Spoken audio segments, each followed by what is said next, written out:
Hello viewers, welcome to my channel Easy 60. இன்னைக்கு NCERT syllabus standard 10 ஓட chapter 8 exercise 8.2ல first roman letterல 5th sum பார்க்கலாம். இங்க evaluate அப்படின்னு சொல்லி ஒரு expression கொடுத்திருக்காங்க. first step என்னன்னா நம்ம tabular columnல இருந்து எல்லா valuesம் substitute பண்ணனும். So 5 into cos 60 வந்து 1/2 இங்க ஸ்கொயர் இருக்கனால whole square போட்டுக்கோங்க plus 4 into secant 30 வந்து 2/√3 whole square minus tan 45 வந்து 1 the whole square divided by sin 30 வந்து 1/2 the whole square plus cos 30 வந்து √3/2 the whole square.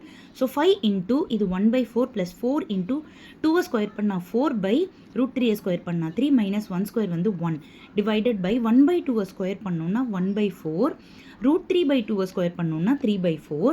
இப்போ நீங்கள் டினாமினேட்டரில் பார்த்தீங்கன்னா 4/4 அப்போ அது 1 ஆகிடும். அது அப்படியே நம்ம லெஃப்ட் அவுட் பண்ணிடலாம்.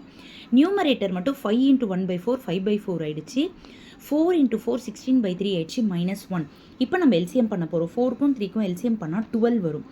4 into 3 பண்ணணும். So 3 5s are 15 plus 3 into 4 பண்ணணும். ஸோ 16 into 4 64 மைனஸ் 1 into 12 பண்ணோம்னா 12.